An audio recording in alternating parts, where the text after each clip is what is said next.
Kayo ang dahilan kung bakit di ako sumuko sa mga bagay na kung ba't ang luha ko'y tumulo. Ito ang mensahe ko upang aking ipahatid sa mga tropa, kaibigan, kapangkat at kapatid. Pasasalamat kong kay tagal ko nang gustong sabihin. Ang puso ko ang gumawa nitong aking awitin. Para sa inyong lahat, ito ang tanging paraan. Sa mga taong para sa akin ay palaging nandyan. Hambog.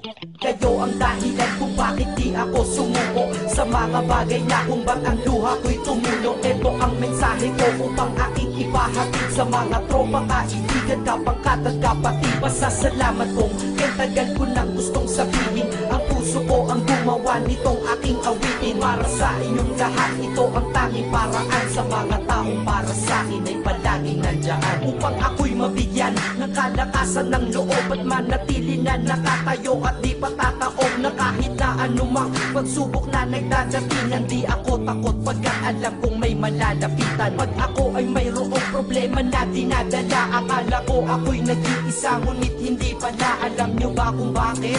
Kasi andyan sila, handa na iabot ang tulong nagmula sa kanila. Walang reklamo at walang hinihingi na kapalit. Kaya di lang kaibigan turing ko kundi sang malapit na kapatid. Sila'y kinikilala kong ikalawa na pamilya. Wag ko daw isiping mag-isa ka pa. Dahil sila'y aking sandalan, di ako pinabayaan. Damahin ko kalungkutan, di nila pinapayagan. Kung wala kayong lahat kaibigan ko, marahil wala na rin ako. Ngunit nandito pa ako dahil kayo ang dahilan kung bakit di ako sumuko sa mga bagay na kung ba't ang luha ko'y tumulo. Ito ang mensahe ko upang aking ipahatid sa mga tropa, kaibigan, kapangkat at kapatid. Pasasalamat kong kay tagal ko nang gustong sabihin. Ang puso ko ang gumawa nitong aking awitin. Para sa inyong lahat, ito ang tanging paraan. Sa mga taong para sa akin ay palaging nandyan. At di kayo nawawala at di ako tinalikuran. Yan ang dahilan kung bakit hindi ko kinalimutan ang aking pinagmulan. Pakikisama nangunguna. Pag nakita ka ng tropa sasabihin, shot ka muna. Pag nabatrip sa pamilya, lalabas ka lang ng bahay. Lakad lang ng konti, andyan sila at merong tagay na inyong pagsasaluhan at inyong pinapaikot. Simpleng tulong yan nilang unti-unting pinapalimot. Ang problema mong pasan-pasan sa mga pangyayari sa tahanan o sa pera o kahit pa sa babae. Kahit sa gulo o away, tila ba mga sundalo, di pwedeng maiwan ang isa manalo o matalo. Ganyan ang kaibigan ko, mas kilala bilang barkada. Kung ako'y mamamatay na bukas, ako'y handa na. At kung may ikalawang mundo o buhay para sa'kin,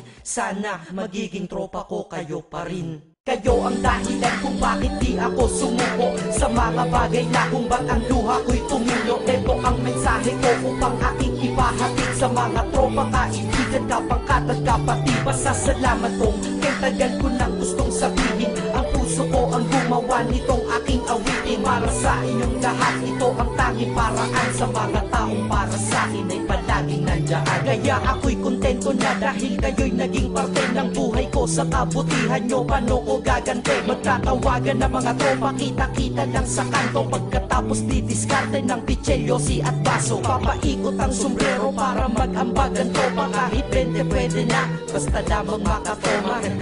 Ganito kami, at least magkakaramay. Kaya wag kang magtaka kung ba't masasaya ang tambay. Dahil tambay ay binubuo ng samahan na tunay. May kaibigang adik, mabait, iba ay merong sungay. Oo, iba-iba ang aming mga katauhan, pero iisa ang grupo pag sa trip at kagaguhan. Pag ika'y nalulungkot, kanino ka ba lumalapit? Pag nais mong bumitaw, kanino ka ba kumakapit? At kanino ka lumapit sa oras ng kagipitan? San pa ba? Diba sa kaibigan? Kayo ang dahilan kung bakit di ako sumuko sa mga bagay na kung ba't ang luha ko'y tumulo. Ito ang mensahe ko upang aking ipahatid sa mga tropa, kaibigan, kapangkat at kapatid. Pasasalamat kong kay tagal ko nang gustong sabihin. Ang puso ko ang gumawa nitong aking awitin. Para sa inyong lahat, ito ang tanging paraan. Sa mga taong para sa akin ay palaging nandyan. Salamat. Acero Records, Sad Productions, hambog ng Sacro Crew.